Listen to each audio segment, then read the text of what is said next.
Bueno, vamos a repasar brevemente algunos conceptos que habíamos visto la clase pasada de lo que era la diabetes, que se considera más que una enfermedad, un síndrome, decíamos, porque incluía no solo el desbalance de la glucosa, como habíamos mencionado, sino que altera el metabolismo de proteínas, el de carbohidratos, ¿sí? Eso a la larga termina perjudicando diferentes órganos y termina con complicaciones crónicas que incluyen el aparato cardiovascular.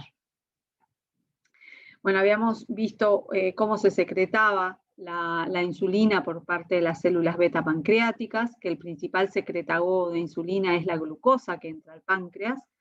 Secretagogo es eso, es esa sustancia que estimula la liberación de insulina, pero que también existen estímulos que vienen dados por el sistema simpático, que es uno de los sistemas que promueve la utilización de glucosa para obtener energía. En general es un sistema, es parte del sistema nervioso que nos mantiene con gran actividad, y que a su vez también tenemos otras estimulaciones hormonales, como por ejemplo el cortisol, la hormona del crecimiento, que condiciona el tener altos los niveles de glucosa. Entonces en ese caso hacen como al revés, o sea, disminuyen la liberación de insulina.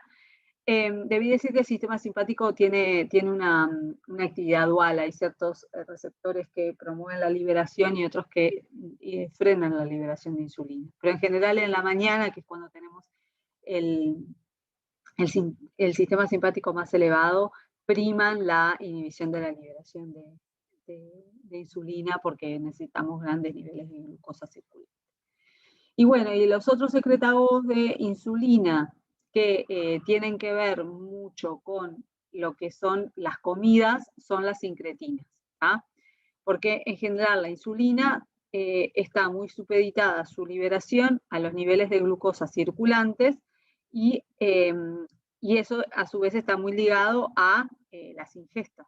Bueno, en el caso de las incretinas también, son hormonas que se liberan a nivel del tracto gastrointestinal cuando comemos y que tienen la capacidad de estimular la liberación de insulina y frenar la liberación de glucagón por parte del páncreas en las células alfa. Bueno. Esto es un poco acá. Acá están estas dos, son las incretinas, la GLP-1 y la GIP-1. La GLP, que es un péptido similar al glucagón del tipo 1, tiene acción tanto sobre las células alfa como sobre las células beta. En las beta estimula la liberación de insulina y en las alfa inhibe la de glucagón, y el GIP inhibe la liberación de glucagón. De todas formas, bueno, son hormonas que se conocieron mucho más tardíamente, y eso dio lugar a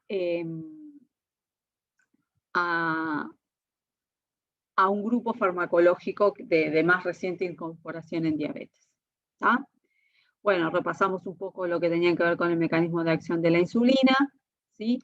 Hablamos de los 3 grupos principales de diabetes que en general componen la mayoría de los casos de diabetes: los diabéticos tipo 1, dijimos a grandes rasgos, del grupo más grande de diabéticos, estos vendrían a representar el 10%, mientras que los diabéticos tipo 2 representan el otro 90%.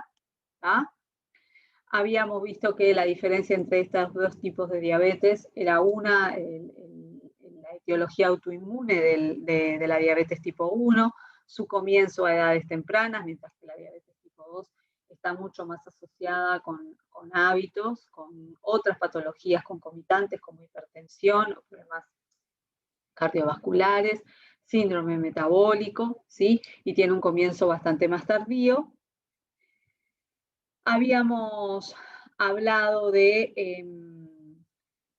que en general en la diabetes tipo 2 existen lo que se llama los estadios prediabéticos, que es cuando existe, por ejemplo, resistencia a la insulina, ¿sí? O sea, la insulina que libera el páncreas por algún motivo no logra hacer el blanco de acción adecuado en el órgano blanco. Los 3 órganos blancos por excelencia de la insulina son el tejido adiposo, el músculo y el hígado.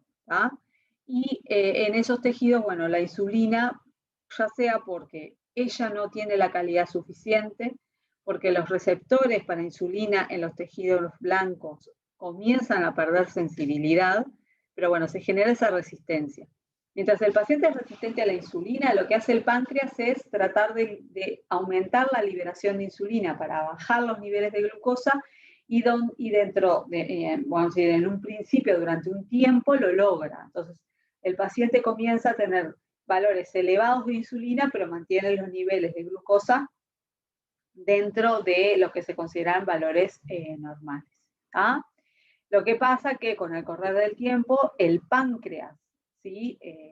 Se comienza a agotar, y ahí ya se ve el incremento en la tolerancia a la glucosa, que quiere decir eso, que cuando el paciente, incluso cuando se le da grandes cantidades de glucosa, la curva de insulina no llega a ser la adecuada como para bajar los niveles de glucosa a valores fisiológicos saludables. Y por último, bueno, se termina instaurando, ¿sí?, un estadio diabético en el cual, bueno, hay hiperglicemia y muchas veces hiperinsulinemia. Y hay que tener en cuenta además que la sensibilidad de los tejidos a la insulina es diferente. ¿Sí? Hay tejidos que pueden, ¿sí?, ser menos sensibles a la insulina y por lo tanto, por ejemplo, pasa muchas veces con el músculo, que el músculo es como que no captara que hay insulina y entonces el paciente pierde masa muscular, mientras que con el tejido adiposo muchas veces se ve el opuesto. Y es que el paciente engorda, pero engorda en grasa, ¿sí?, porque tiende a reservar. Y después, por último, hablamos de la diabetes mellitus gestacional, que es una diabetes que se da específicamente en mujeres embarazadas, que no todas las embarazadas que desarrollen diabetes mellitus a la larga van a terminar siendo mujeres diabéticas, pero que tener diabetes durante el embarazo complica, ¿sí?, la evolución del feto y de la madre. Hasta acá, rápidamente y de forma muy, muy sintética, repasamos lo que vimos la clase pasada. ¿Hay alguna consulta?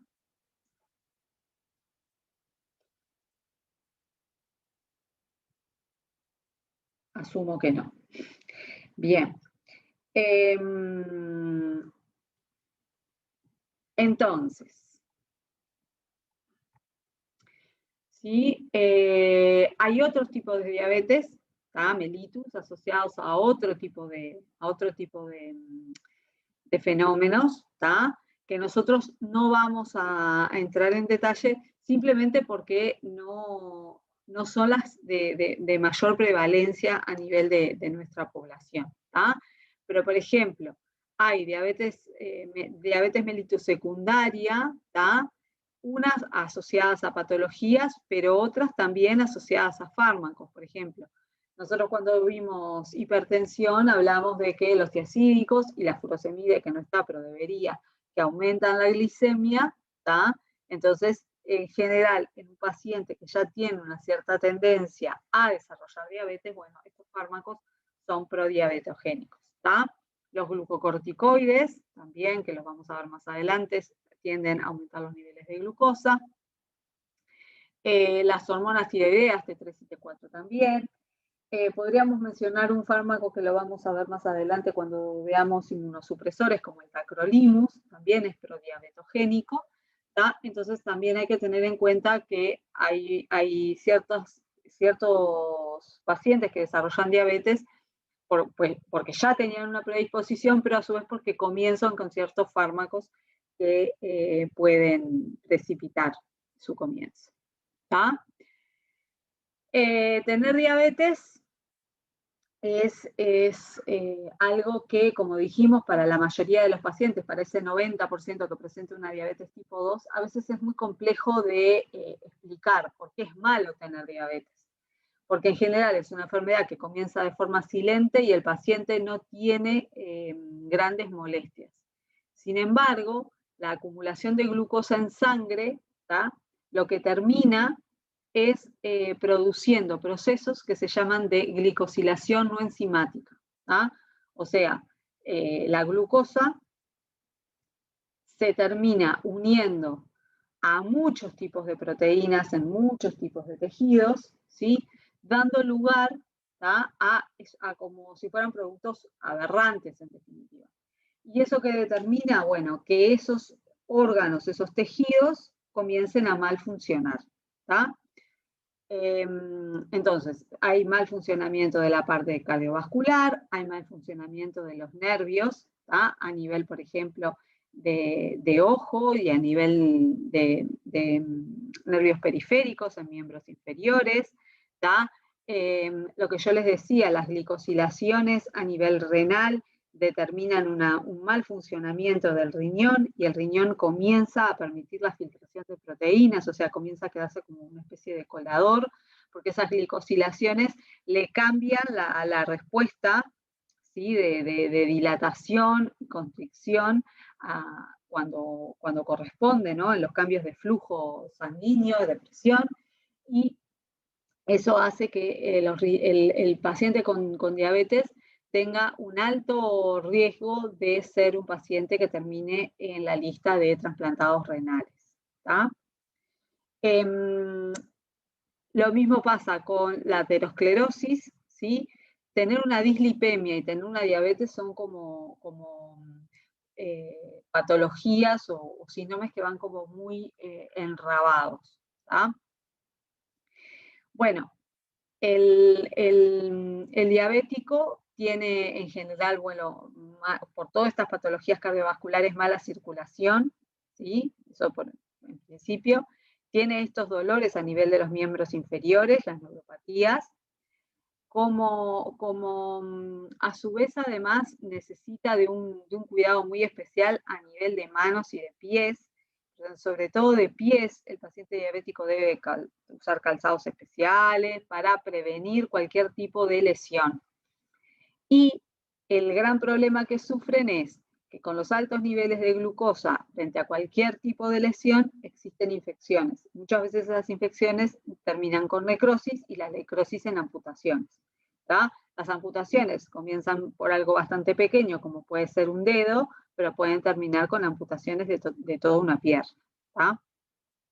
Todo eso, que es la parte, vamos a decir, como más compleja, el paciente en un principio no le teme porque no tiene ninguna sintomatología. ¿Tá? Entonces a veces es muy difícil hacerle entender que en realidad todo lo que se cuide hoy va a repercutir capaz que dentro de, no sé, 5, 10 o 20 años. ¿Ah? ¿Cuáles son los objetivos de la terapia? Bueno, los objetivos de la terapia hoy en día, como todos los objetivos de las terapias a nivel bioquímico, sufren cambios. Ya no sé si no está menor que 0,9 miligramos por decilitro de glucosa en ayuna. ¿Tá? La glucosa postprandial, que es la glucosa después de las comidas, ¿tá? Lo que se hace es, a veces se le llama una curva de tolerancia oral a la glucosa, en la cual al paciente se le saca la primera muestra, se determina su nivel de glucosa, después se le da, ¿sí? 75 gramos de azúcar acidulada, en general con limón. ¿Tá? El paciente lo tiene que tomar e ingerir en el menor tiempo posible. Durante 2 horas se sienta tratando de hacer la menor actividad posible, ¿sí? Y a las 2 horas se le saca la muestra de sangre para saber qué nivel de glucosa tiene. ¿Tá? En general, nosotros tenemos una respuesta que debería ser relativamente rápida, ¿tá? De liberación de insulina, y esa liberación de insulina tendría que determinar que luego de las 2 horas, ¿tá? Los niveles de glucosa postprandial fueran menores a 1,4. Esto está bajando, por ejemplo, a las embarazadas ya le ponen, que le hacen la prueba de tolerancia oral a las 20 semanas, 1,26. O sea, como todos los otros niveles, como yo les decía, de colesterol, también vienen bajando. Estos dos análisis son análisis como muy puntuales y en general no permiten evaluar el cumplimiento crónico con la medicación, ¿tá? Cuán adherente es o no el paciente a la medicación. Entonces, se desarrolló otro test bioquímico que es la hemoglobina, ¿tá? De ahí el HbA1, ¿tá? HB es de hemoglobina glicosilada, ¿tá? La hemoglobina es de las proteínas más abundantes, ¿no? Porque se encuentra en grandes cantidades en nuestros eritrocitos y tiene un tiempo de recambio, ¿tá? Promedialmente de unas 8 semanas, pueden ir entre 6 y 10, unas 8 semanas. Por lo tanto, cuando la hemoglobina se glica, ¿tá? De esa glicosilación no enzimática que decíamos, que ocurre con muchas proteínas, dentro de ellas la hemoglobina, el paciente durante 8 semanas tiene como un registro de un mal cumplimiento, ¿no? O sea, de haber tenido la glucosa alta. ¿Esto qué hace? Bueno, cuando se desarrolló este tipo de análisis, lo que determinó fue que es una forma de controlar el cumplimiento crónico del paciente con la medicación. ¿Ah? O sea, le pasaba muchas veces al diabetólogo, que el diabetólogo sacaba, o sea, el paciente se hacía el análisis de glucosa, le daba grandioso, le daba, yo sé, 0,8 ese día, pero por otro lado, todo lo que tenía que ver con la función renal le había dado horrible, el fondo de ojos era horrible, los niveles de lípidos por las estrellas, y entonces el diabetólogo decía, bueno, pero este paciente supuestamente está bárbaro, tiene 0,8 de glucosa. Bueno, lo que pasaba era que el paciente, con cuidarse capaz entre 24 y 48 horas antes de hacerse el análisis, le daban valores grandiosos, ¿no? 0,8, 0,9, y sin embargo, el resto, ¿sí? Vamos a decir, los otros 88 días entre control en control, hacía cualquier cosa. Entonces, de ahí que se determinó este nivel. Este 7% es muy relativo. Hay diabetólogos, sobre todo con los pacientes jóvenes, que son muy exigentes, ¿tá? Y que pretenden que los niveles de sus pacientes sean prácticamente iguales a los de un adulto no diabético. O sea, que tenga por debajo de 6%. ¿Tá? Habitualmente, el diabetólogo exigente exige menos de un 6,5, el que tiene una exigencia intermedia capaz que de 7, y en el caso de los adultos mayores, hay que tener en cuenta que las exigencias no pueden ser tales, porque lo que les ocurre muchas veces al adulto mayor, si yo le exijo niveles por debajo de 7%, en algún momento del día ese adulto mayor va a presentar fenómenos de hipoglicemia, los cuales son extremadamente complejos de tratar en el agudo. ¿Tá? Las hiperglicemias, ¿no? En general, en el agudo no son muy complejas. Todo lo que tienen de negativo está relacionado con la cronicidad. En cambio, la hipoglicemia aguda es muy compleja de tratar. Y le puede causar la muerte al paciente. O sea que se trata de que eso no ocurra, sobre todo en los adultos mayores. ¿Cómo liberamos glucosa habitualmente? Bueno, si nosotros tenemos, ¿sí?, una infusión de glucosa, ¿tá? Este es el patrón, la curva azul es el patrón de la liberación normal, ¿sí? Mientras que en un diabético tipo 2, su patrón tiene liberación de insulina, evidentemente, pero el patrón no acompaña al patrón normal, tiene una liberación mucho más enlentecida. ¿Tá? Entonces, en general, este primer pico, ¿tá?, se corresponde a la insulina presintetizada, la que se encuentra ya presintetizada en los gránulos en el páncreas, mientras que esta es todo lo que tiene que ver con la síntesis estimulada por la comida, síntesis y liberación. ¿Tá? Bueno, en el diabético tipo 2, entonces, existe este patrón de liberación que suele ser mucho más inefectivo Profe, una pregunta. ¿Vos estabas señalando? Sí, ¿lo ven? Porque yo por lo menos no lo veía. Está. No, simplemente es, ¿vieron la curva azul? La curva azul tiene como si tuviera dos picos, uno muy agudo, ¿sí? El primero, que corresponde a la liberación de insulina presintetizada por las células beta y que están los microgranos, ¿tá? Mientras que este que es como un cerro que viene después, ahí lo están viendo cuando señaló. No, no se ve lo señalado, pero entiendo igual lo que decís. Está, bueno, cualquier cosa me avisa. No, nunca Dale, he dale. usado el puntero, así que cualquier cosa trato de ver a ver cómo usar la función y lo vemos. Pero creo que acá igual esta grafiquita es como bastante sencilla por ahora. Y entonces, bueno, tenemos como esos dos grandes, o sea, esos dos picos, uno más agudo y fino y el otro como más tipo un cerro, más achatado. En el diabético tipo 2 es como que existe el cerro, pero el agudo nunca se ve y eso hace que los niveles de glucosa se mantengan más elevados por más tiempo. ¿tá? Y si ven la línea horizontal abajo, serían los diabéticos tipo 1. O sea, en ese tipo de diabéticos no importa qué cantidad de glucosa tú suministres, el páncreas no funciona. O sea, no hay liberación, síntesis ni liberación de insulina. O sea que la concentración plasmática de insulina no se ve modificada por la ingesta de glucosa o por la infusión de glucosa. ¿Ah? Vamos a decir, el otro fenómeno a tener en cuenta, porque siempre todo lo que tenga que ver con la glucosa tiene que estar muy asociado con la comida, ¿tá? Y con cuando yo administro comida, que la liberación de insulina sea la adecuada, pero el otro gran fenómeno que se da es lo que se llama el fenómeno del alba, ¿tá?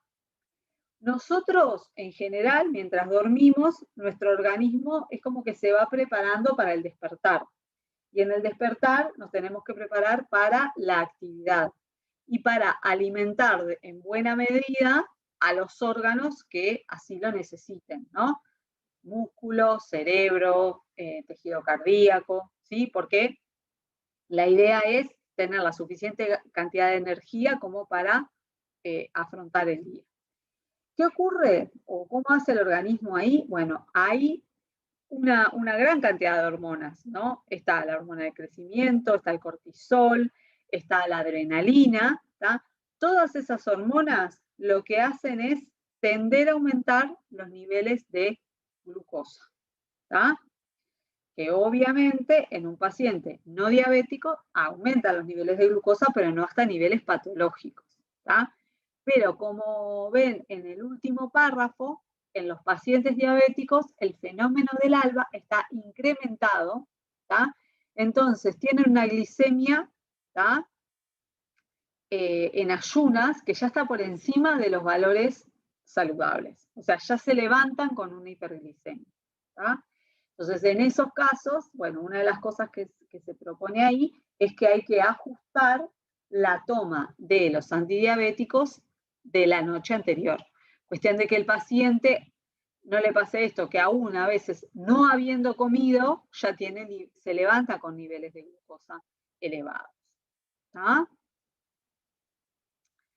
Bueno, los objetivos terapéuticos, obviamente, ¿no? Lograr que desaparezcan todos los síntomas, ¿no? La polidipsia, la polifagia, la poliuria, regularizar el peso, corregir cualquier alteración del metabolismo, ya sea de los carbohidratos, de los lípidos, las proteínas, los desórdenes electrolíticos. Acuérdense que mientras el paciente está con hiperglicemia y tener poliuria, ¿no? Porque la glucosa hace como de diurético osmótico y por lo tanto arrastra agua, bueno, en ese arrastre de agua también arrastra iones.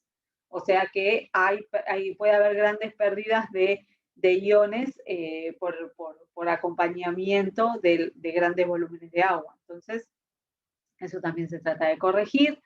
Bueno, normalizar el estado nutricional, que tiene que ver con tener pacientes en la medida de lo posible, normopesos, ¿tá?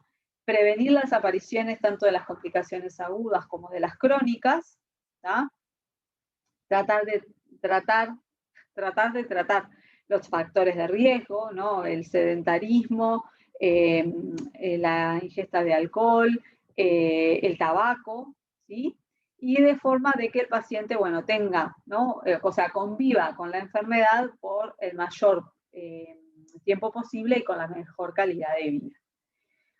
Los tratamientos no farmacológicos implican, bueno, una que el paciente se lo debe educar cómo comer, como yo les decía la clase pasada, siempre es más fácil educar a un niño que a un adulto, que ya tiene hábitos aprendidos durante décadas. Entonces, el plan de alimentación es bastante más complejo de instaurar muchas veces en la población adulta que en la población infantil, ¿tá? El plan de ejercicios, ¿tá? Si se pretende que la persona obviamente mantenga su peso, ¿sí? Y mantenga su relación, ¿no? masa grasa, masa muscular dentro de valores saludables, es extremadamente importante. También es importante educar al paciente, por ejemplo, ¿no? El paciente que acepta modificar hábitos y comienza con el ejercicio, bueno, cómo el ejercicio puede modificar su respuesta a la medicación que toma. En el caso de los pacientes, por ejemplo, que tienen tratamiento con insulina, bueno, si yo voy a hacer ejercicio, obviamente la demanda, ¿sí?, de glucosa va a ser mayor. Quizás por eso, antes de hacer ejercicio, las unidades de insulina que me tenga que dar sea menor, porque si no, si me doy las mismas unidades de insulina que me doy siempre y encima hago ejercicio, el riesgo de terminar con una hipoglicemia son elevados. Se lo educa también, por ejemplo, en cómo tratar la hipoglicemia, qué hacer si se da cuenta de que está en un estadio de hipoglicemia, ¿sí? Eso que les dicen, ¿no? Tener siempre un caramelo con ellos, tener, no sé, un terrón de azúcar, o ir a la heladera y tratar de comer algo dulce, ¿tá? Y bueno, y obviamente se los educa desde el punto de vista de todo lo que tiene que ver la parte también higiénica, lo que les hablaba, ¿no? Hasta cómo cortarse las uñas, que necesitan un podólogo que sepa tratar el pie diabético para no tener riesgo de amputación, ¿tá? Hay muchas cosas en las que se los puede educar al paciente diabético. Ni que hablar en todo lo que tiene que ver en la preparación de la propia alimentación que consume, ¿tá? Cuando lo hace de forma casera, ¿tá? Pero bueno, nosotros, esto es farmacoterapia, o sea que nosotros nos vamos a centrar en fármacos, ¿tá? Y en el tratamiento farmacológico de la diabetes tenemos como dos grandes divisiones, que son los tratamientos orales y los tratamientos parenterales, ¿tá? Por excelencia, ¿no? La primera que se vio que tenía acción como método parenteral, bueno, las insulinas, ¿ah?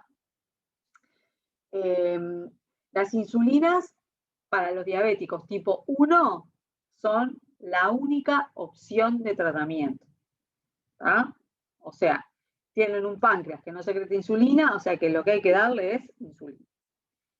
En la diabetes tipo 2 entra la insulina cuando los tratamientos orales no han sido efectivos, ¿ah? Muchas veces entra también como coadyuvantes, no es que se salen todos los tratamientos orales y el paciente solamente queda con insulina, no.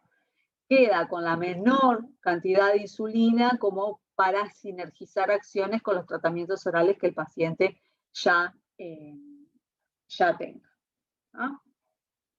Y después, en la diabetes gestacional, como yo les decía, fue el primer tratamiento utilizado en diabetes gestacional. Por eso, porque en realidad sabemos que es una hormona que hoy en día además se sintetiza por ingeniería genética, o sea que es recombinante humana, o sea que no representa un riesgo para el feto y que por lo tanto, bueno, es el tratamiento de la diabetes gestacional, ¿tá? Los tratamientos, ahí falta uno que va a aparecer después también, que hay análogos de las sincretinas, de aquellas hormonas que se sintetizaba el tracto gastrointestinal. Estos análogos de las sincretinas también se pueden dar por vía subcutánea, igual que la insulina. ¿Tá? Los tratamientos orales, ¿sí? Bueno, reservados exclusivamente para diabetes tipo 2 hasta hace relativamente poco tiempo, pero se empezaron a utilizar en diabetes gestacional un solo grupo de ellos, ¿tá? Que el grupo además es monoexponente, porque la única que hay hoy en el mercado, antes estaba la fenformina, pero salió al mercado por complicaciones que provocaba de acidosis láctica, y quedó la metformina, ¿tá? Que es un fármaco, ¿tá? De los que se llaman antihiperglicemiantes, ¿tá? De los antidiabéticos orales, ¿tá? Existen aquellos que actúan sobre el páncreas, que son hipoglicemiantes, y aquellos que actúan en los otros órganos, que son antihiperglicemiantes. ¿Ah? Las insulinas. ¿Ah? Bueno, las insulinas tienen diferentes formas de actuar desde el punto de vista del tiempo. ¿Tá? Las de acción corta, las de acción intermedia, acción larga, ¿tá? Perdón que se me fue. Acción corta, intermedio, larga, y hoy en día existen preparados que son bifásicos. ¿Y por qué son bifásicos? Porque tratan de imitar la curva azul que habíamos visto de los pacientes, de secreción de insulina normal. ¿Se acuerdan? Aquella que yo les estaba tratando de mostrar, pero al final no les estaba señalando. Bueno, entonces en la bifásica lo que se trata es que haya una insulina, un tipo de insulina que promueva aquel primer pico alto y agudo, mientras que hay otro tipo de insulina que tiene o que provee, ¿sí? La parte como más achatada de la liberación. ¿Ah? Después, en los tratamientos orales vamos a tener, ¿tá? A las sulfonilureas, ¿tá? Que son de los antidiabéticos orales más viejos. Las meglitinidas, que son como las primas hermanas de las sulfonilureas desde el punto de vista de su mecanismo de acción, y en parte ese mecanismo de acción y similar tiene que ver con cierta similitud estructural. Las biguanidas, que como les dije, solamente está la metformina como representante del grupo, ¿tá? Las glitazonas, que también se le llaman tiazolidinedionas, ¿tá? Entonces, la gran diferencia entre las dos primeras y las dos segundas, o sea, las sulfonilureas y las meglitinidas versus las biguanidas y las glitazonas, es sus lugares de acción. Las sulfonilureas y las meglitinidas actúan a nivel pancreático, mientras que las biguanidas y las glitazonas actúan a nivel de los órganos blancos. ¿Tá? Después están los potenciadores de las sincretinas, que son aquellos fármacos que lo que hacen es aumentar la semivida de las sincretinas a nivel de circulación. ¿Tá? Las sincretinas lo que tienen es que tienen unas semividas muy cortas porque son rápidamente degradados por la dipeptidasa 4, ¿tá? Y entonces hay fármacos que son capaces de inhibir esa enzima, y hay algunos que son directamente moléculas análogas a las incretinas, o sea, que se comportan como si fueran incretinas, que fueron aisladas de la saliva de un lagarto, la primera que se estudió. Hoy en día hay otro tipo de análogos sintéticos que tienen algunos efectos adversos menos que la original. ¿Tá? Y después existen aquellos fármacos, como los inhibidores de la reabsorción de glucosa, que estos actúan a nivel renal. ¿Tá? Entonces, a nivel del riñón, ¿qué pasaba? Cuando hay grandes cantidades de glucosa, la glucosa se filtraba y después de filtrarse, ¿tá? Como es en parte, es la materia prima para obtención de energía por parte del organismo, hay una enorme cantidad que se reabsorbe. Cuando la hiperglicemia es muy alta, bueno, hay una gran cantidad que se reabsorbe y hay una cantidad que sigue de largo y no se reabsorbe porque evidentemente llegamos al umbral de reabsorción, ¿tá? Pero lo importante es que se desarrolló un grupo farmacológico que lo que hace es inhibir la reabsorción de glucosa, ¿tá? Entonces, con esa inhibición de reabsorción es más glucosa la que se libera en orina, ¿tá? Y por lo tanto eso a la larga termina bajando los niveles de glicemia. ¿Ah? Bueno, los análogos de las incretinas ya se los comenté más arriba. Bueno, ustedes ya saben cómo es la insulina, ¿tá? La insulina, la primera que se utilizó era de origen porcino, ¿tá?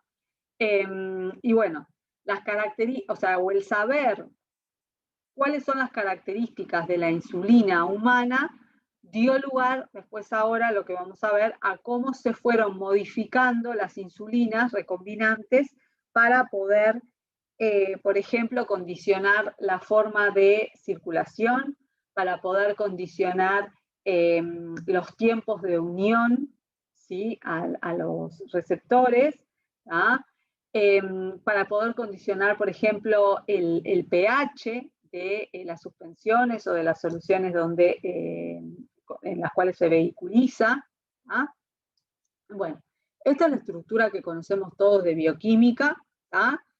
Esta estructura hace que la insulina en condiciones normales, ¿sí? Cuando es liberada, se dimerice para luego trimerizarse, o sea que circula como trímero de dímeros, ¿tá? En condiciones habituales. ¿Ah? ¿Cómo se libera? Bueno, con la ingesta de comida, ¿tá? Abajo les aparecen los 3 órganos blancos donde va a actuar: hígado, tejido adiposo y músculo, ¿tá? Y por allá arriba está el páncreas y el cerebro, que por suerte para todos nosotros tiene como entrada libre de glucosa sin necesidad de que la insulina medie la entrada. ¿Tá? Este es, ¿sí?, el canal, ¿tá?, de potasio ATP dependiente que vimos el otro día, ¿sí? Y que dijimos que era aquel que condicionaba la despolarización para la entrada de calcio para la posterior liberación de insulina. Entonces, repasando un poco esto, porque es parte del mecanismo de acción de algunos fármacos, cuando la glucosa entraba a las células pancreáticas, ¿sí?, células beta del páncreas, mediada por el receptor GLUT2, ¿sí?, la relación ATP-ADP aumenta. ¿Ah? Y este canal, ¿tá?, un canal de potasio ATP dependiente, de corrientes rectificadoras de potasio ATP dependiente, se cierra, ¿sí? Por lo tanto, se bloquea la salida de potasio. ¿Tá? Como bien les muestran acá, este canal está asociado a una proteína, ¿tá?, que es la que después va a determinar que hay fármacos que puedan cerrar a este canal en rojo, al que le aparecen las flechitas, o sea, la crucecita amarilla. ¿Ah? Ese canal rojo, ¿sí?, se puede cerrar o por el ATP, que vieron es la primera parte azul, que tiene como sensores de ATP, o por la segunda parte azul, la parte más larga, y esa parte es sensible a la acción de las sulfonilureas, que eran uno de los fármacos que nosotros vamos a ver. ¿Tá? Como dice acá, ¿sí?, 4 copias de cada unidad son las que se combinan para hacer que el canal de potasio sea activo. ¿Tá? Cuando ese canal se cierra porque el ATP aumenta, o sea, hay grandes cantidades de glucosa circulantes, entonces ocurre despolarización, y si ven más hacia la derecha, ahí es donde se abren canales de calcio, voltaje dependientes, con la consecuente entrada de calcio y la liberación posterior de insulina. ¿Ah? Entonces, lo que decíamos, es una secreción bifásica, ¿tá? El primer máximo es agudo, dura muy poquitos minutos, mientras que el segundo puede liberarse o darse, ¿no?, por más tiempo. ¿Tá? Bueno, se libera y a través de vena porta, ¿tá?, llega a hígado, que es uno de sus órganos diana, ¿tá?, circula entonces la insulina como trímero de dímeros, y eso es importante para su acción. ¿Por qué? Porque la insulina se libera, pero para poder actuar sobre sus receptores, tiene que estar como monómero. O sea que la separación, ¿sí?, de esos, en definitiva, hexámeros, ¿tá?, en 3 dímeros, para después transformarse en monómeros, hace que el comienzo de acción de la insulina humana sea, bueno, de varios minutos. ¿Ah? Es parte de lo que después trató de aplicar con nuevo conocimiento la industria farmacéutica para poder hacer insulinas de corta duración. ¿Ah? Bueno, la glucosa es el secretagogue más importante, pero también están las incretinas, ¿tá?, y los agentes, ¿tá?, que aumentan el AMP cíclico intracelular también estimulan la secreción de insulina. ¿Tá? Pero nosotros, sobre todo, bueno, lo que vamos a estudiar es todo lo que tiene que ver con la glucosa y cómo podemos modificar la liberación con fármacos que actúen a nivel de las células beta pancreáticas. Esto creo que se acuerdan, que es un receptor muy particular, como dijimos. Tiene 2 subunidades extracelulares y 2 intracelulares, que a su vez tienen capacidad tirosinquinasa. ¿Tá? Esa capacidad tirosinquinasa, ¿sí?, a su vez es la que modifica, o sea, la que promueve las cascadas intracelulares de comunicación de la insulina que dijimos. Las de más corto plazo tenían que ver con que cuando la insulina llega al órgano blanco, ¿sí?, sensibiliza ese órgano blanco a que más glucosa pueda entrar. ¿Se acuerdan? Trataba, o sea, uno de los efectos que tenía era que aumentaba los receptores de glucosa a nivel de las membranas celulares, de los GLUT1 al GLUT4, ¿tá?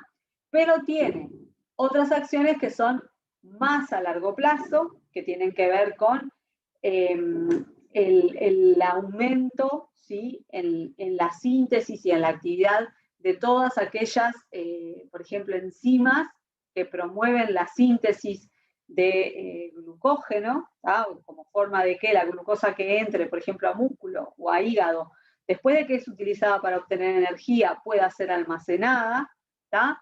A nivel de lípidos, ¿sí?, todo lo que tiene que ver con la lipogénesis, ¿no? Lo mismo, el tejido adiposo es un tejido que tiene un requerimiento energético relativamente bajo, pero entonces la glucosa que llega lo que hace es reservarse de forma de grasa.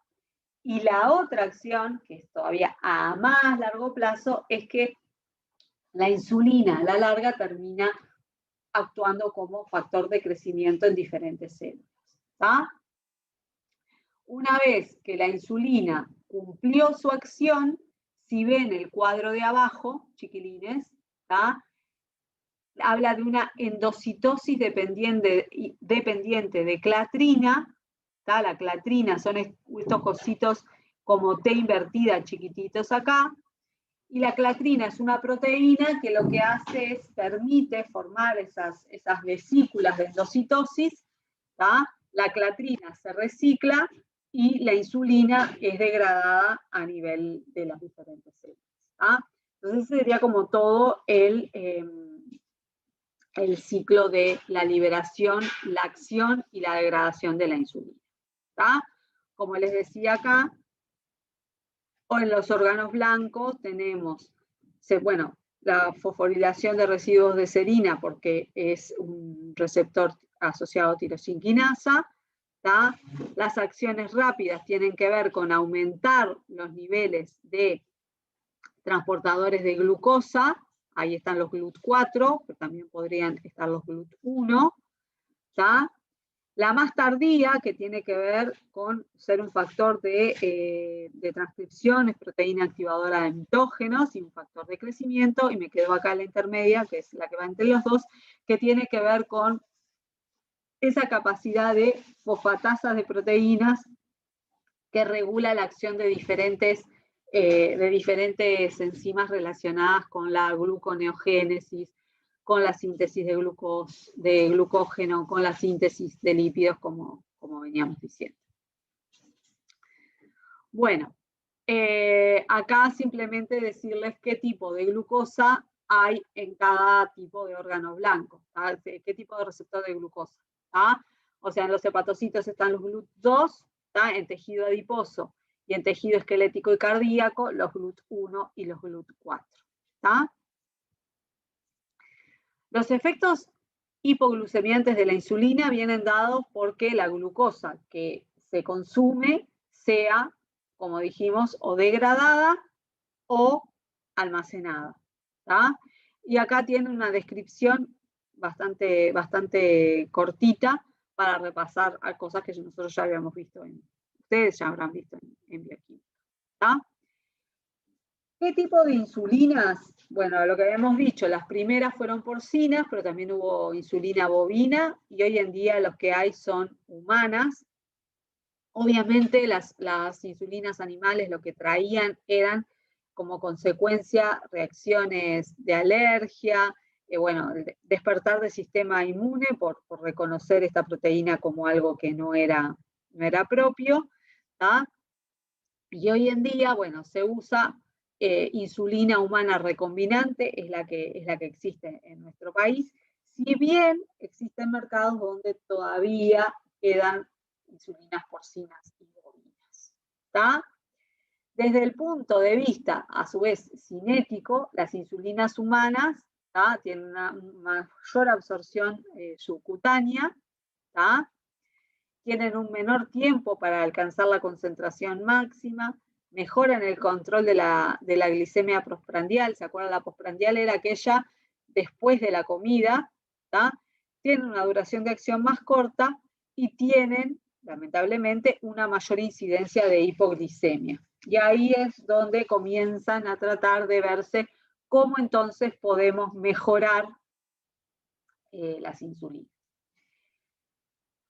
La base de todo esto, cuando se desarrollaron las insulinas recombinantes humanas, son dos. Si yo quiero una insulina relativamente rápida, ¿tá?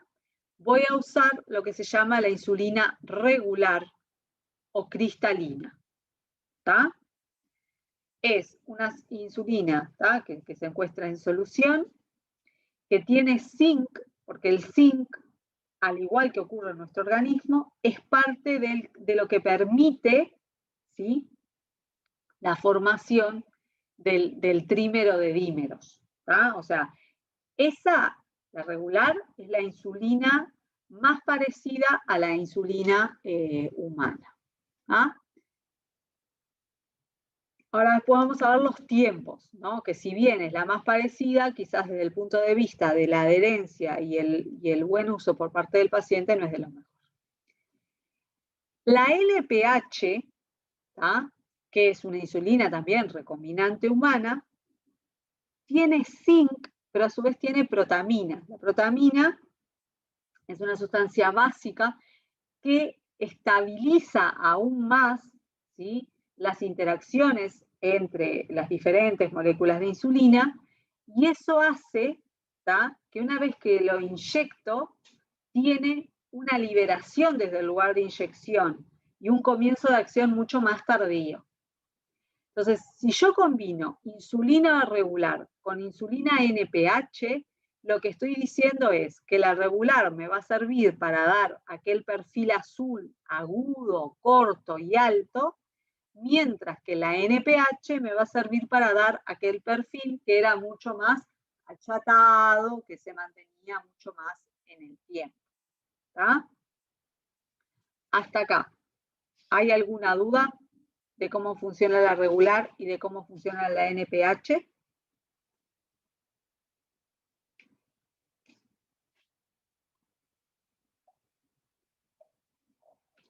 Bueno, asumo que no.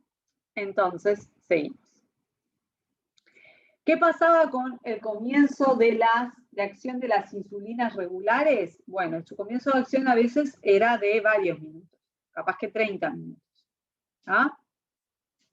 Entonces, ¿qué sucedía? Muchas veces el paciente se daba esa insulina de forma subcutánea. Acuérdense, las insulinas tienen la cuestión de que se deben inyectar y el paciente tiene un cierto tiempo para comer después.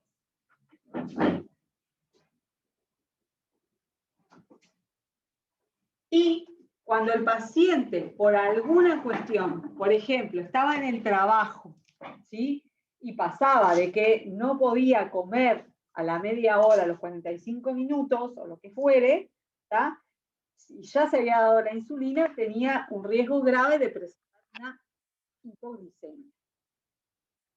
Entonces, ¿tá? Se desarrollaron insulinas más rápidas que la regular, ¿tá? Que se llaman a veces, ¿no? Rápidas, ultra rápidas, o bueno, igual a nosotros, para nosotros van a ser rápidas, ¿tá? ¿Cómo se desarrollaron estas insulinas? Bueno, se desarrollaron a partir del conocimiento de la estructura. Y que esa estructura determinaba lo que yo les decía, que circulara habitualmente como trímero de dímeros. Entonces, modificando la estructura de la insulina, yo lo que hago es que estos tres tipos de insulina, la aspart, la lispro y la glulicina, cuando están en su forma farmacéutica, ya se encuentran, ¿sí?, como monómeros. Y al encontrarse como monómeros, rápidamente comienzan su acción. Entonces el paciente muchas veces puede inyectarse este tipo de insulinas 5 minutos antes de comer. Eso le facilita porque simplemente se inyecta justo antes de que sabe que se va a sentar a almorzar, a cenar o lo que sea. Y no tiene que planificar tanto el momento de la inyección. ¿Tá? Y por otro lado, la NPH es muy buena, ¿tá? Porque bueno, da esa protección, ¿no? Que más tipo de cerro, como decimos nosotros, de muchas horas, pero de todas formas debe ser administrada 2 veces por día. Entonces, lo que se trató de desarrollar fueron insulinas que permitieran mantener los niveles esos basales de insulina que necesitamos a lo largo de todo el día con una sola inyección. ¿tá? Y de ahí es que se sintetizaron las insulinas lentas, glargina y detemir. Nuevamente, en este caso, el conocimiento, 1, de la estructura de la insulina, 2, del pH del lugar donde uno inyecta la insulina, y que si yo modifico ese pH puedo crear como depósitos en el lugar de inyección, determinaron que estas insulinas se puedan administrar una sola vez al día, porque se administran y después quedan como en depósito y se liberan de forma lenta a la circulación.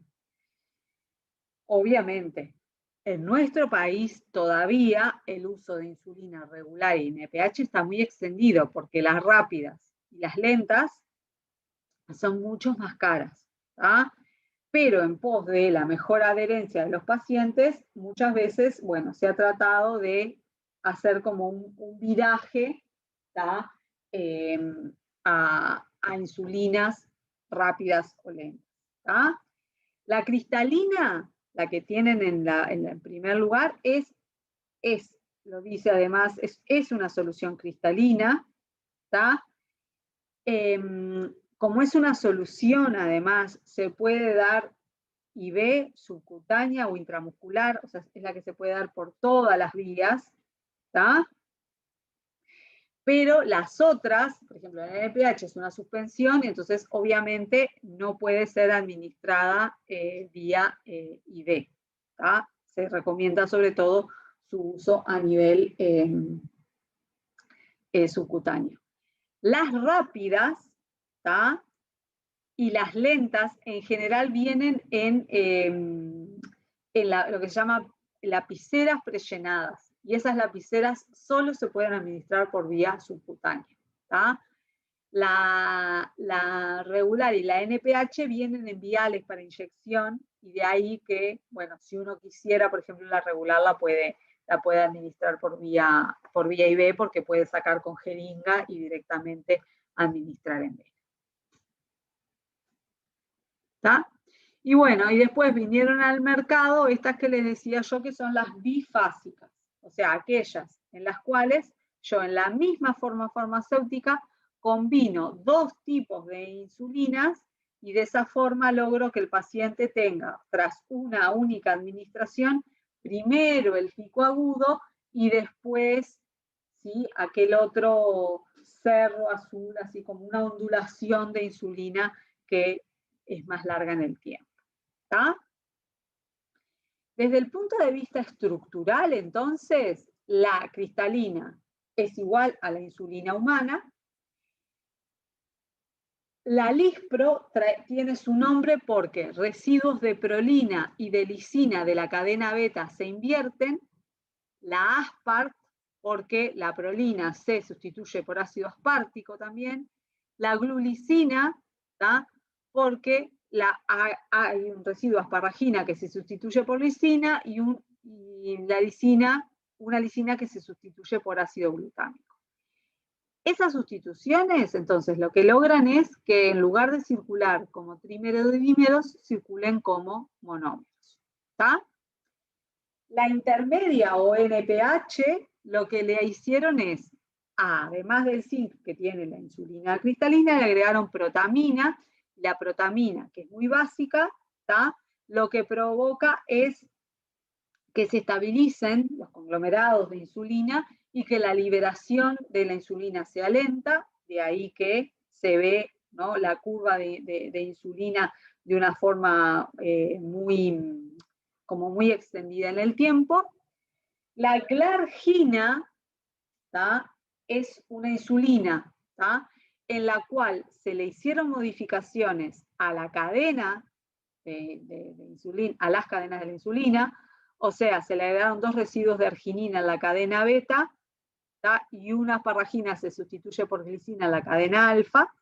Pero además, en el caso de la glargina, se hicieron modificaciones del pH de la forma farmacéutica. Es un pH bajo. Entonces, cuando se administra esa forma farmacéutica al pH fisiológico, lo que ocurre es como una especie de microprecipitación, que hace como que el fármaco quede en una especie de depósito, del cual se va liberando de forma muy lenta. ¿Tá? La de Temir, ¿tá?, se le eliminó una treonina, pero además se le agregó un ácido mirístico, ¿tá?, que es un ácido graso de cadena muy larga, y eso condiciona una gran unión de la insulina de Temir con albúmina. ¿Qué sucede? Bueno, ahí el depósito de insulina termina siendo como la albúmina, ¿tá? De a poco, en la medida que la insulina se va necesitando, es liberada, ¿sí?, de su depósito de albúmina, ¿tá? Y también estas dos últimas permiten que yo tenga una inyección de una vez diaria y mantenga niveles basales de insulina a lo largo de casi 24 horas. ¿Tá?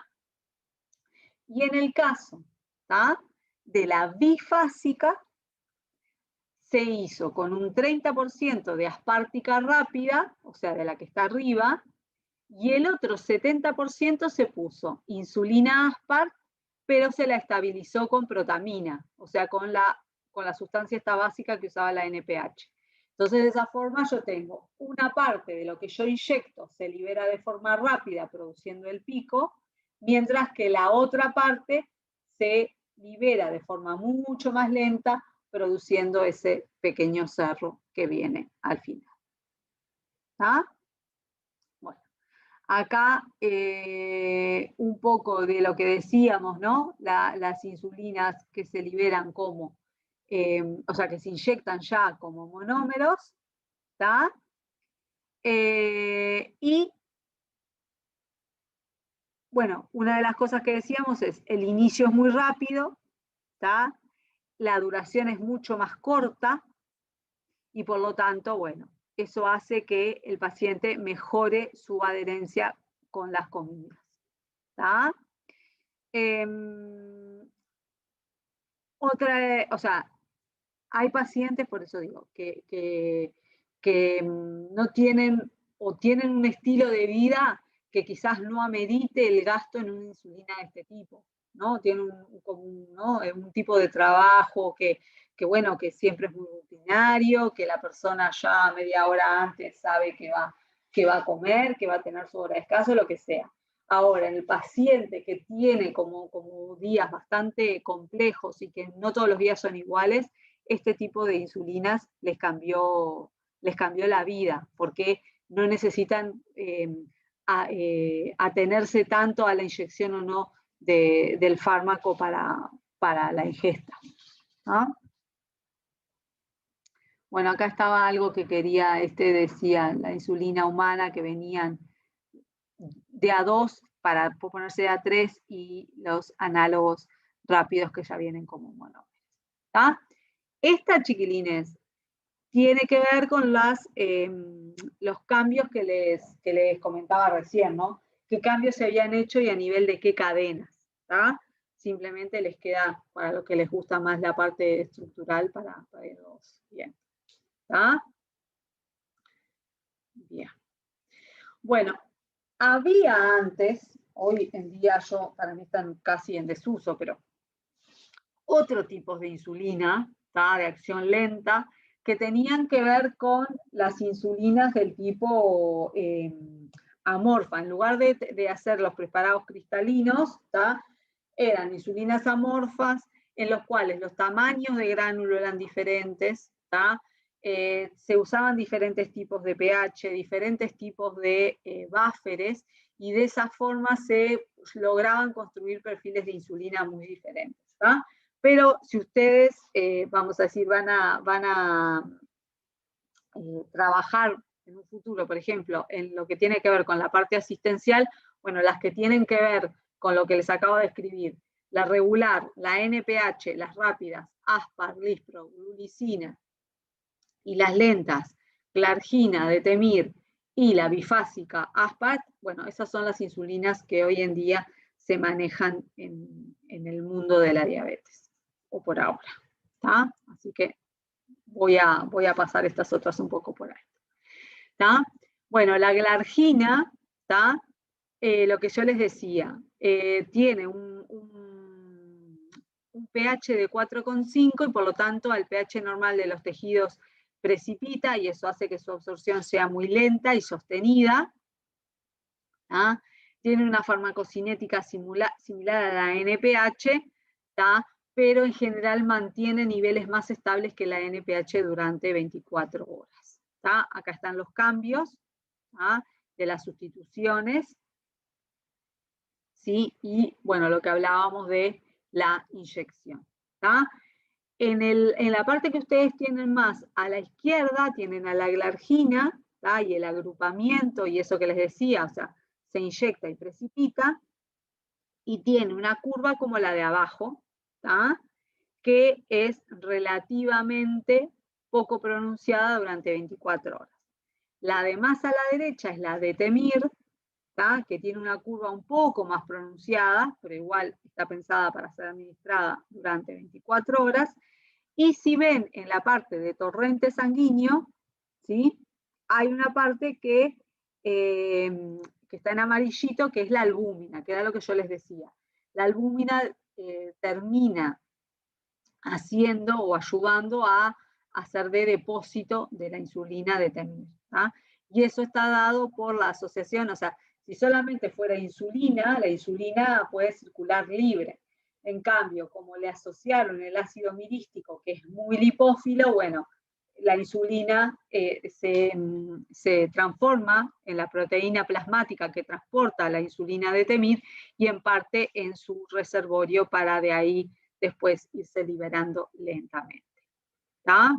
Acá hay otro cuadrito de Temir, perdón, aquel era de glargina y este de Temir. Y bueno, algunas ventajas de las insulinas de acción larga, sobre todo la glargina. Una de las cosas que la glargina, ¿no? Con esa acción a nivel de 24 horas relativamente sostenida, siempre, bueno, sus fabricantes salieron a decir es que mejora mucho la sintomatología de los fenómenos del alba, porque el paciente termina teniendo niveles de insulina suficientes en la madrugada para prevenir las hiperglicemias de las primeras horas del día. ¿Ah? Bueno, acá hay otro dibujito, y acá esto es lo que yo les decía de, ¿no? Si ustedes ven, el primero son la Aspart y la Lispro y la glulicina, tienen el pico más agudo de todos. La regular o cristalina es la que viene después, en celeste. ¿Ah? La NPH en violeta. Fíjense que a las 12 horas la NPH bajó sus concentraciones en mucho, y por lo tanto a las 12 horas habría que dar otra inyección de NPH para que el paciente no tuviera demasiadas oscilaciones en sus niveles de insulina y además no se quedara sin insulina el resto del día. ¿Está? Y bueno, después está la glargina en rojo y la de Temir en rojo, que supuestamente son las que mantienen los niveles basales a lo largo del día.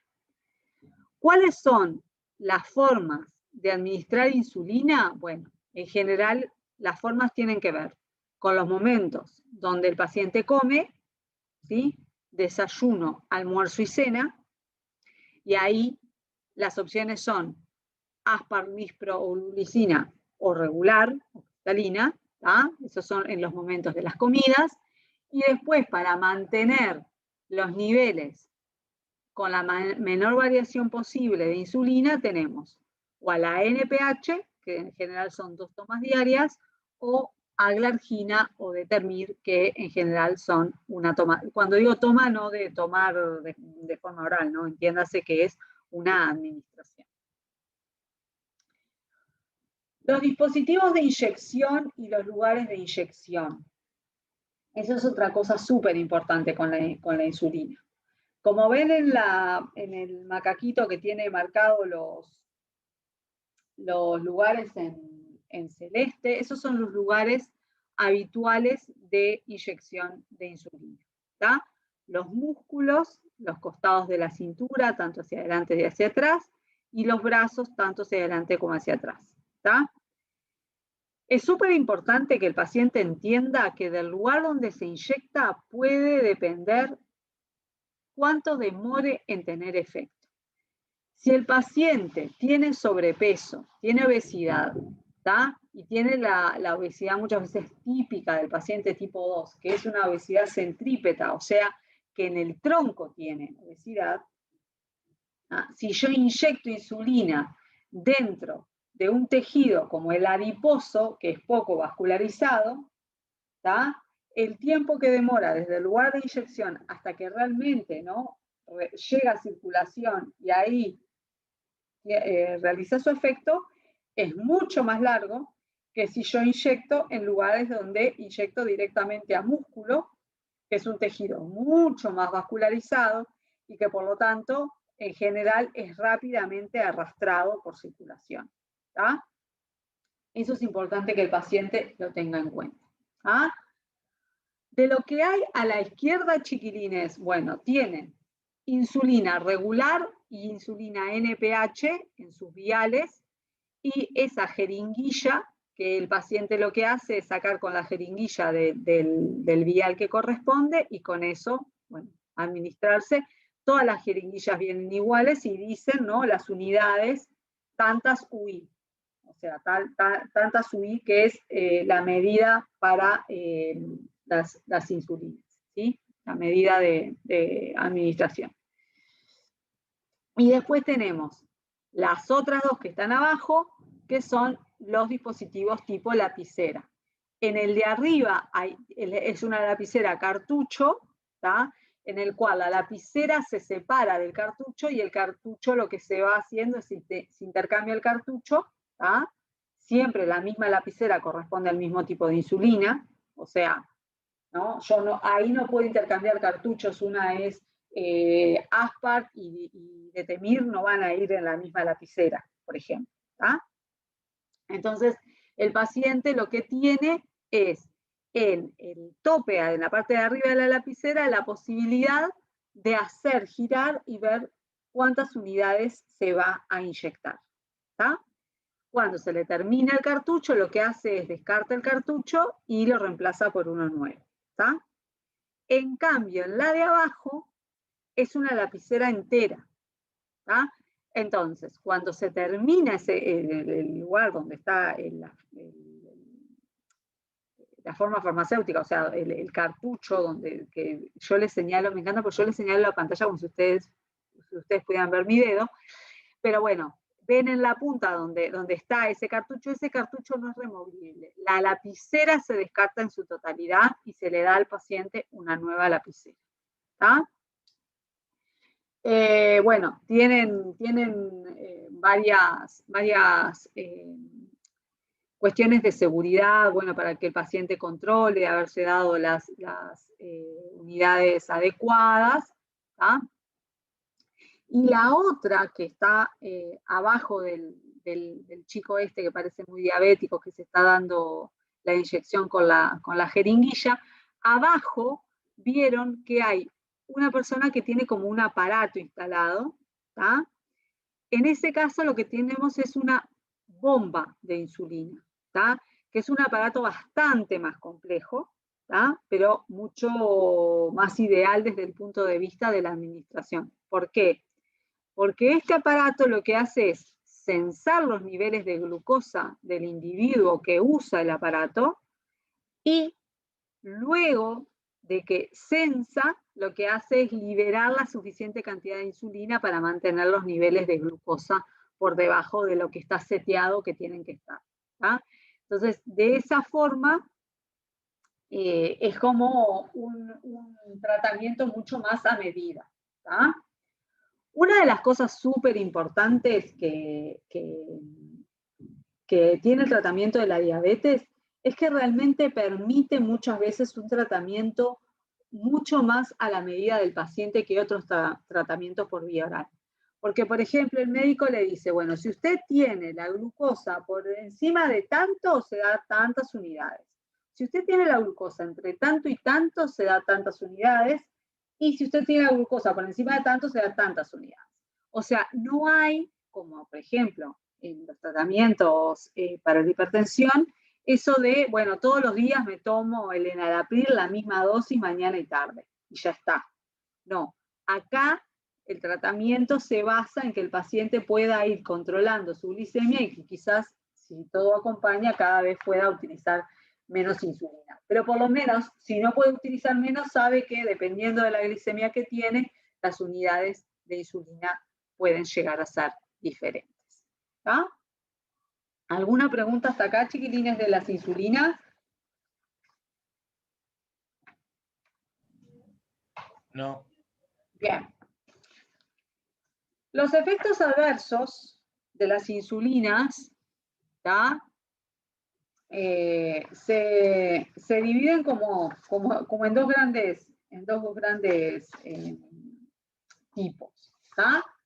Tenemos, por un lado, bueno, primero que, además, la insulina, el efecto adverso por excelencia que causa es la hipoglicemia, ¿tá? De eso ni que hablar, ¿tá?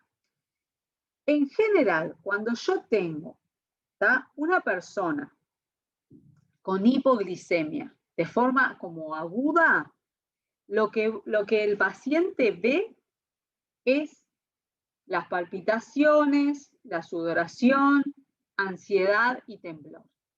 Y eso todo está relacionado con el despliegue del sistema nervioso simpático. ¿Tá? O sea, son efectos, lo que se llaman efectos adrenérgicos. ¿Ah?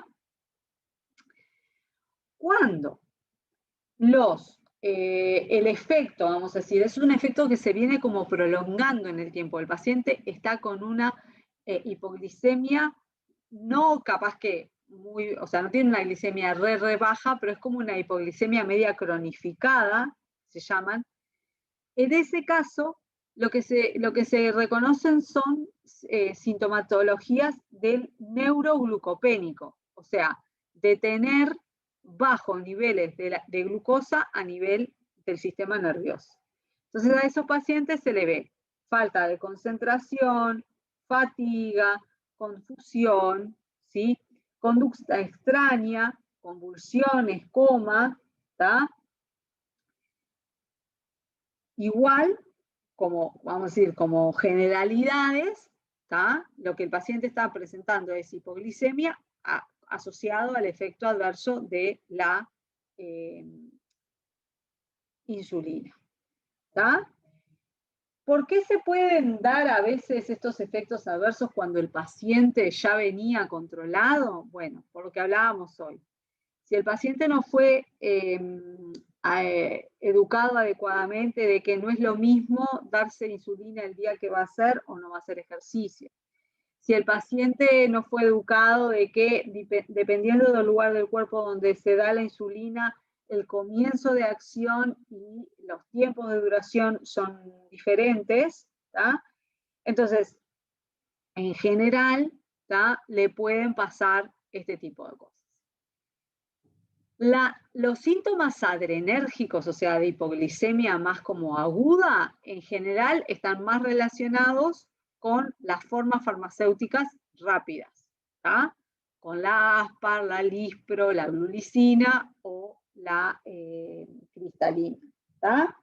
Mientras que los síntomas neuroglucopénicos, o sea, como más sostenidos, están más relacionados con las insulinas de acción larga como la Detemir, la NPH o la glargina. ¿Tá? Después, las otras sintomatología es la lipodistrofia. La lipodistrofia tiene que ver con que el paciente tiene que siempre rotar el lugar de inyección. ¿Por qué? Porque ¿qué dijimos que hacía la insulina en el tejido adiposo? Promover la síntesis de más tejido adiposo, o sea, la lipogénesis. Entonces, si el paciente termina siempre inyectándose en los mismos lugares, lo que comienza a ver es que siente como bolas de grasa por debajo de su piel, ¿tá? Y a eso se lo conoce como lipodistrofia. ¿Cómo se evita eso? Haciendo una buena rotación de los lugares de inyección para evitar este tipo de cosas. ¿Tá? La otra, la hipersensibilidad, ¿tá? Ni que hablar que al principio, cuando usábamos insulinas que eran animales, los trastornos de hipersensibilidad eran mayores. ¿Tá? Este fenómeno ha decaído y en mucho, ¿tá?, con el uso de insulina recombinante humana. ¿Tá? Hay que tener en cuenta igual que, bueno, ya sea la parte de excipientes, si hubiera contaminantes, bueno, hay personas que pueden tener hipersensibilidad diferente dependiendo del preparado con el que están siendo tratados. ¿Ah?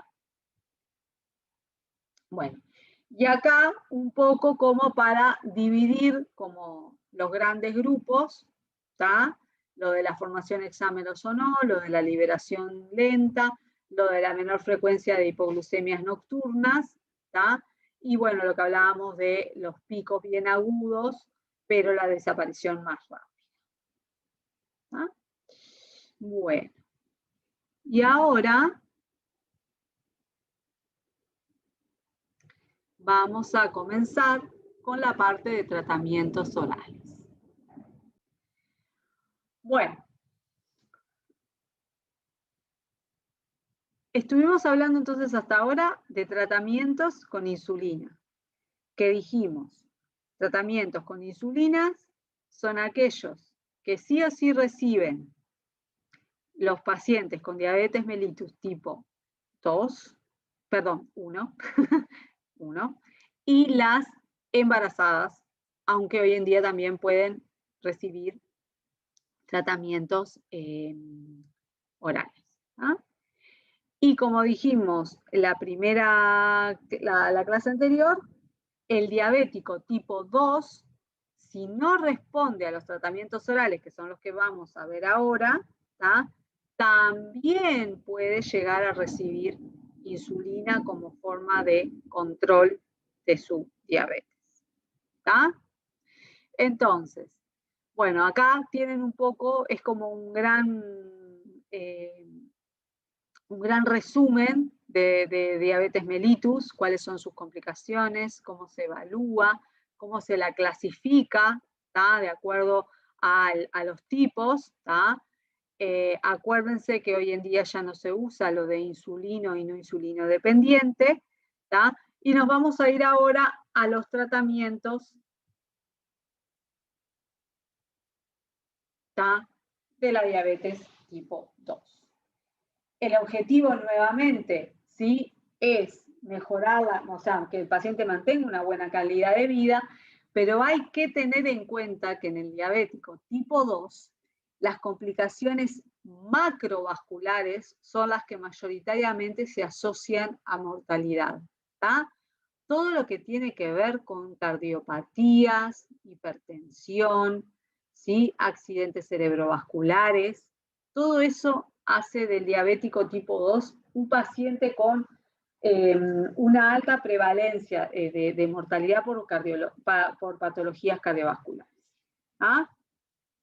Entonces, para eso, para tratar de retrasar la progresión de la enfermedad, vamos a ver acá, ¿vieron donde dicen criterios de control? Bueno, además de la glicemia, como les dije hoy, la hemoglobina glicosilada es súper importante de controlar, pero también es extremadamente importante de controlar el perfil lipídico, ¿sí? O sea, la aparición o no de placa de ateroma, así HDL y triglicéridos y LDL, las cifras de presión arterial, la funcionalidad renal, si se mantiene preservada o no, ¿sí? El peso del paciente, la vasculatura a nivel, por ejemplo, ocular. ¿Tá? Entonces, hay varias cosas en las cuales el médico se puede basar, no solamente en la parte bioquímica, pero también en este otro tipo de controles, para asegurarse de que el paciente está haciendo un seguimiento adecuado de la terapia y por lo tanto está evolucionando de la mejor manera posible. ¿Tá? Bueno, y esto es un poco lo que les decía hoy, ¿sí? El paciente comienza, si lo tomamos desde la izquierda, con resistencia a la insulina, la hiperinsulinemia, ¿sí? Le bajan los niveles de HDL, le aumentan los de triglicéridos y LDL, comienza con la diabetes, y con el comienzo de la diabetes también tiene, ¿no?, la aterogénesis, la hipertensión, que modifican en complicaciones ya después a nivel renal, a nivel neuronal, ¿tá? Muchas veces llevándolo a patologías disabilities, me sale, pero a patologías que le terminan perjudicando mucho la calidad de vida. Hablamos, por ejemplo, de la ceguera, las amputaciones, ¿sí? Y bueno, y a la larga pueden llevarlo a la muerte. ¿Tá? ¿Cómo se trata al diabético tipo 2? Bueno, luego de que se diagnostica al paciente, el mismo lo primero que le propone el médico, pocos pacientes lo consiguen, pero hay muchos médicos que lo proponen, es que el paciente haga dieta y ejercicio. ¿Sí?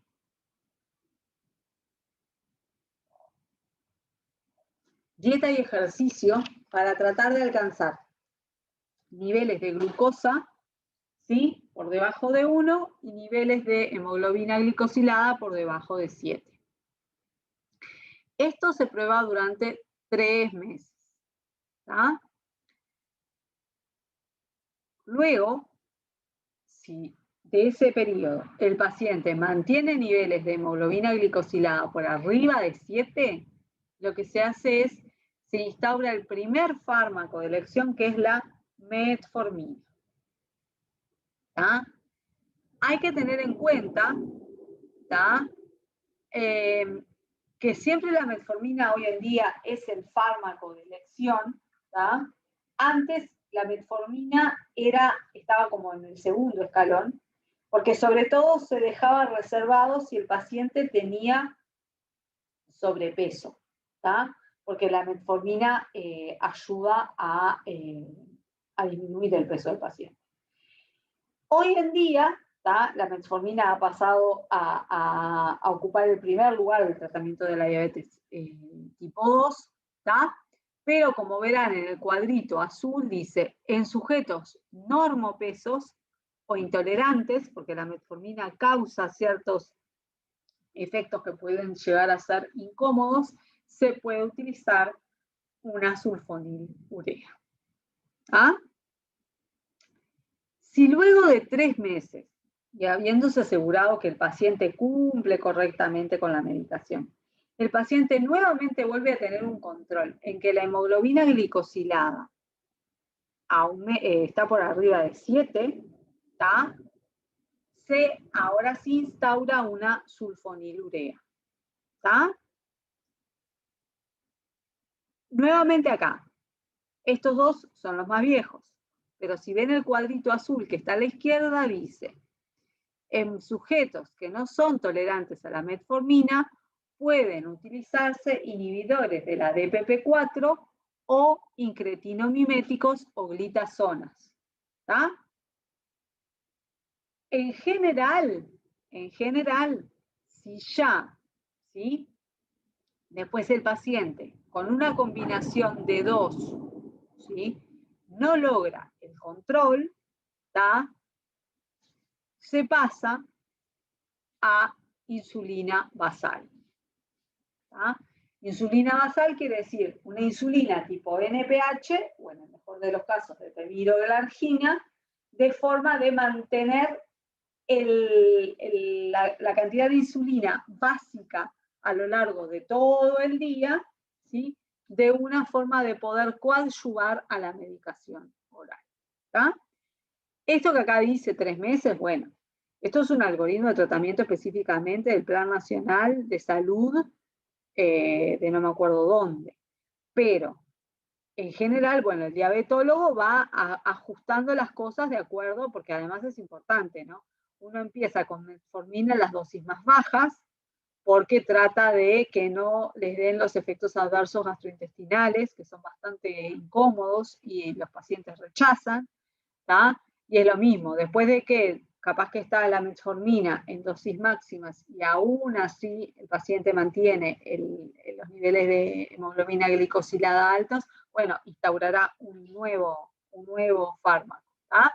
Pero es para que tengan una idea de en qué orden se van agregando los diferentes fármacos a la terapia. ¿Tá? Entonces, cuando nosotros hablamos, ¿sí?, de cómo podemos bajar la hiperglicemia, tenemos diferentes blancos, ¿sí? Si vamos a la parte más de la derecha donde dice páncreas, ¿sí?, ¿por qué puede haber hiperglicemia? Bueno, porque hay una disminución en la secreción de insulina y por lo tanto yo voy a tratar de trabajar con insulinosecretores. Y en ese caso voy a aplicar sulfonilureas o meglitinidas. ¿Tá? Si el problema, ¿tá?, voy hacia arriba, es que está entrando demasiada glucosa. Hay en el mercado algunos fármacos, como los inhibidores de la alfa-glicosidasa, como la carbosa, que lo que hacen es inhibir a la enzima encargada de degradar los carbohidratos más complejos para que no los puedan degradar en carbohidratos simples y estos no sean absorbibles. ¿Tá? No han demostrado demasiada efectividad, ¿tá? Pero bueno, cumplimos con comentarles que existe. Si la hiperglicemia se da porque, por ejemplo, a nivel hepático hay una hiperproducción de glucosa, en ese caso lo que ocurre es que podremos actuar a nivel de hígado con un fármaco que inhibe esa producción, como puede ser la metformina. ¿Tá? Y en el caso de que la hiperglicemia esté dada, ¿sí?, porque los tejidos periféricos encargados de captar y de utilizar glucosa, como pueden ser el músculo esquelético y el tejido graso, no lo están haciendo así, bueno, podemos trabajar con fármacos que estimulen la captación periférica de glucosa y su utilización a nivel tisular. ¿Tá? Y la otra cosa que, como yo les decía hoy, que son aquellos fármacos que pueden llegar a promover la pérdida de glucosa por vía renal porque inhiben su reabsorción a nivel tubular. ¿Tá? En este caso también, si la hipoglicemia estuviera dada porque hay una gran reabsorción a nivel renal, porque bueno, se está cumpliendo muy bien con el umbral de reabsorción, bueno, una forma podría llegar a ser, ¿sí?, inhibir la reabsorción a nivel del riñón. ¿Ah? Entonces vamos a empezar por aquellos fármacos que trabajan a nivel del páncreas, ¿tá?, como son las sulfonilureas, como bien dice el cartel ahí, no son de primera elección en el tratamiento de la diabetes, ¿tá? Y vamos a ver que no son hoy en día de primera elección porque se conoció su capacidad de provocar efectos adversos a nivel cardiovascular, ¿sí?, sobre todo a nivel de vasos, y esta es una patología que muchas veces es sufrida de forma concomitante por pacientes hipertensos, entonces no está muy bueno. ¿Tá? Su mecanismo de acción principal, ¿tá?, es promover la secreción de insulina por parte del páncreas, ¿tá?, porque bloquean canales de potasio ATP dependientes. ¿Tá? Dijimos que los canales de potasio ATP dependientes constaban de diferentes subunidades, 4, las KIR6, que son las que forman el canal, y otras 4 subunidades que se llaman SUR, o receptores sulfonilureas, que regulen el estado de actividad del canal. Hoy se lo mencioné más temprano, había como 2 partes, vamos a decir, azules, ¿tá?, que esas partes son, en parte conforman la parte que se llama SUR del canal. ¿Tá? Lo que hacen a corto plazo las sulfonilureas es, bueno, provocar la liberación de insulina, la que está preformada por parte de las células beta pancreáticas, ¿tá?, y actúan con gran afinidad sobre los sitios transmembrana, ¿tá?, de las subunidades ASUR, que es como se la llama eso, receptor de sulfonilurea. ¿Tá? Las sulfonilureas, además, bueno, hay de diferente generación, pero la glibenclamida, que es una de las más potentes, tiene la capacidad también de unirse en el sitio del dominio de 1 a 5, o sea, otro dominio de esta parte azul que les mostraba hoy, y esa unión que fortalece su acción sobre el canal de potasio, ¿tá?, prolonga la actividad de la sulfonilurea sobre estas células beta pancreáticas, ¿tá?, y hace que la acción del fármaco sea mucho más potente. ¿Tá? Como les dije, los canales ATP y estas proteínas SUR no son específicos de las células beta. También están, ¿sí?, en los miocitos esqueléticos y cardíacos, y en la fibra lisa vascular y no vascular. ¿Tá? Y lo mencionábamos el otro día. Si yo acá, ¿sí?, bloqueo canales de potasio y promuevo entrada de calcio para secreción de insulina, está bárbaro. Ahora, si yo a nivel de vasos o de miocitos, ¿sí?, bloqueo canales de potasio y provoco entrada de calcio, voy o a provocar a nivel del vaso, vasoconstricción, o a nivel del miocito, constricciones del músculo cardíaco. ¿Y eso qué hace? Bueno, que este tipo de fármacos puedan empeorar patologías cardíacas subyacentes. Por eso deben ser tratados con mucho cuidado a los pacientes. Además,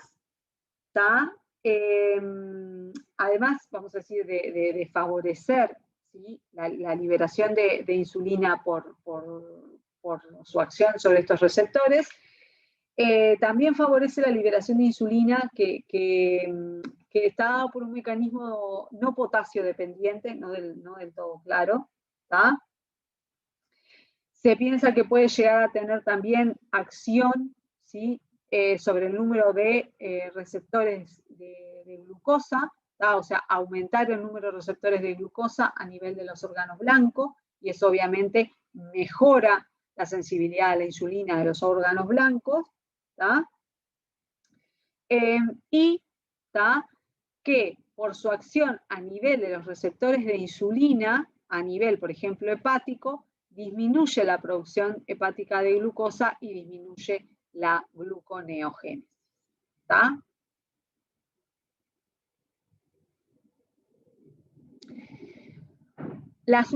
Este cosito que está acá es más o menos lo mismo que o sea, la proteína sur, el canal, ¿tá? Pero digo, no aporta demasiado.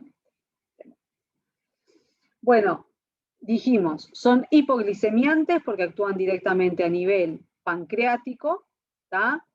Hay de primera, segunda, tercera, y ya no sé, acá a esta altura debe haber hasta de cuarta generación, ¿tá? Pero lo que tiene es las más viejas, como la tolbutamida, lo que tenían era, bueno, tenían una potencia menor y muchas veces determinaban también más de una toma diaria para mantener niveles de glucosa por debajo de 1, en el caso de ahora. ¿Tá? Esta es la estructura básica, la tienen acá, ¿tá? La sulfonilurea, ¿no? Grupo sulfonilo y ¿tá?, la urea.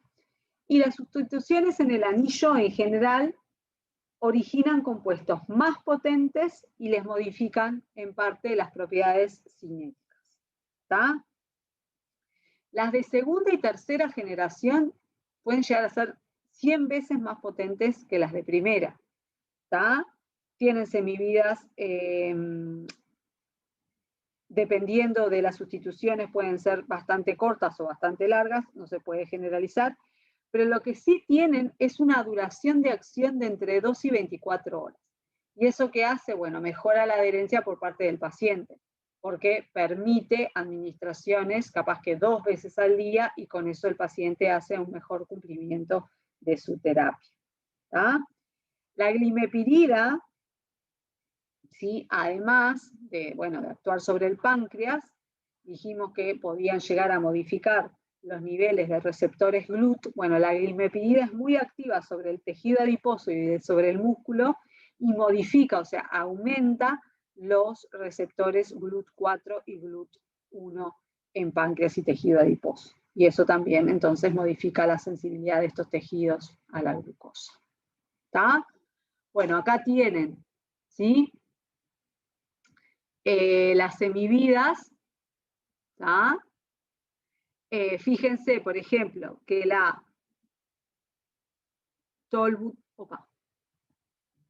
que dijimos, la tolbutamida, ¿tá?, semivida corta, lo cual hacía que la duración del efecto sea corto y a veces hay que administrarla de 2 a 3 veces por día. Mientras, por ejemplo, que la glimepirida, que es de segunda, ¿tá?, tiene, ¿sí?, una semivida más larga, ¿tá?, pero un efecto entre 16 y 24 horas y por lo tanto se puede administrar una sola vez por día, ¿tá? Entonces, las de segunda y tercera generación son más potentes, ¿tá? No necesariamente tienen semividas mucho más largas, porque fíjense que la glipizida es de 3 a 7 horas, mientras que la tolbutamida es de 4 a 25. O sea, no necesariamente tiene que ver con la semivida, sino con la duración de acción. Y eso tiene que ver con la afinidad del fármaco por también el sitio de acción. Lo que tienen de bueno las más viejas es que tienden a dar menos hipoglicemias, ¿tá?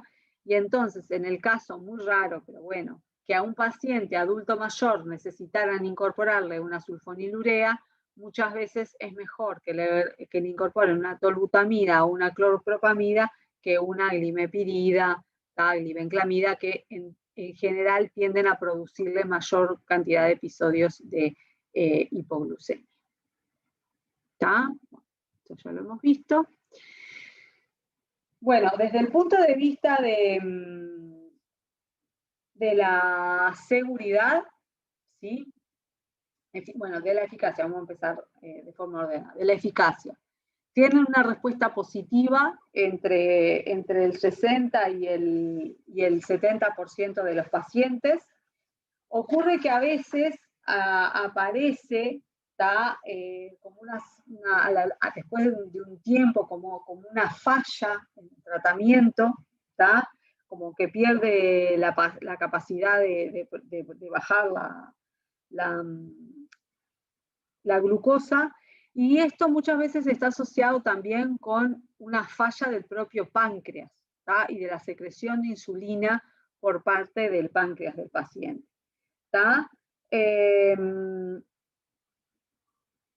De todas formas, bueno, tienen una respuesta positiva muy, muy alta. Mantienen o provocan los descensos de hemoglobina glicosilada mejores. Eso es lo que pasa, que muchas veces va acompañado de un riesgo de hipoglicemia también alto. Entonces hay que tener en cuenta eso, sobre todo en los adultos mayores. Y la otra cosa que tienen de bueno es que produce mejoría de los lípidos, o sea, bajan los LDL. Algunas cosas, por ejemplo, que se ha visto con alguno de ellos, es, por ejemplo, que la glicazida, además, es antiagregante plaquetario, tiene como actividad antitrombótica, lo cual también está bueno en este tipo de pacientes que tienen mayor incidencia de este tipo de enfermedades. Y desde el punto de vista de la seguridad, lo que decíamos recién, ¿no? Por un lado, las hipoglicemias, que son más pronunciadas, con fármacos como la glimepirida, la glibenclamida. Una cosa importante que creo que no se los mencioné es que la clorpropamida tiene una semivida re larga y metabolitos activos. Y la clorpropamida lo que tiene es que parte de esos metabolitos se pueden acumular cuando el paciente tiene falla renal. Entonces también es bueno por la semivida y la herencia, pero en los adultos mayores es uno de los que hay que tratar también un poco con cuidado. O sea, es como que no se puede generalizar desde el punto de vista de las generaciones cuáles son mejores para adulto mayor o no. Después, el aumento de peso. Como son fármacos que potencian el aumentar la insulina, si aumentamos la insulina, entonces lo que ocurre es que en el tejido adiposo va a haber más reserva. Por lo tanto, ¿tá? Si el paciente ya tiene un sobrepeso, no está bueno agregarle una sulfonilurea a su terapia, ¿tá? Y esto es una de las cosas que condicionó su uso, ¿sí? La parte cardiovascular fue una, segura que es la que viene más abajo, pero que a su vez muchos de los pacientes diabéticos tipo 2 tienen sobrepeso. Entonces, en realidad es desmejorar algo que en parte es lo que se quiere tratar para mejorar la calidad de vida y el control metabólico del paciente. ¿Ah? Bueno, otra de las cosas que vimos entonces es lo de la enfermedad cardiovascular y que el bloqueo de esos canales de potasio a nivel cardiovascular puede llegar a ser complejo. Y el tener grupo sulfa, en general, los fármacos que tienen un grupo sulfa, exponen al paciente a un menor riesgo de reacciones de fotosensibilidad, ¿tá? A reacciones del tipo alérgico, tipo dermatitis exfoliativa, ¿tá? A anemia hemolítica, ¿tá? Que es que además con un componente genético asociado, no en general para cualquier paciente, ¿tá? Así que, bueno, son fármacos extremadamente buenos, pero hay que tratarlos con mucha precaución, ¿tá? Y bueno, y acá, ¿sí? Fármacos que aumentan su concentración, pues inhiben su metabolismo o su eliminación, ¿tá? Tenemos algunos, y algunos que disminuyen su concentración porque aumentan el metabolismo, como estos que en general la rifampicina, el fenobarbital, la fenitoína, son fármacos que en general siempre están como grandes inductores enzimáticos. Desde el punto de vista farmacodinámico, ¿tá? Bueno, hay que ver todos los fármacos que desregulan las concentraciones de glucosa, ¿tá? Los tiacídicos, la furosemide, los bloqueantes de los canales de calcio, los glucocorticoides, los anticonceptivos orales, todos tienen la capacidad, bueno, los inmunosupresores como el tacrolimus, todos tienen la capacidad de aumentar los niveles de glucosa y causar hiperglicemia, ¿tá? Los beta bloqueantes, como ya los vimos, tienen una capacidad un poco dual, ¿tá? Pero en general para los beta bloqueantes lo que se ve es la disminución de los niveles de glucosa, o sea, la hipoglicemia, ¿tá? Y en el caso del diazóxido, ¿tá? Que activa los canales de potasio ATP dependiente, lo que vamos a ver es una disminución de los niveles de insulina y por lo tanto un aumento de los niveles.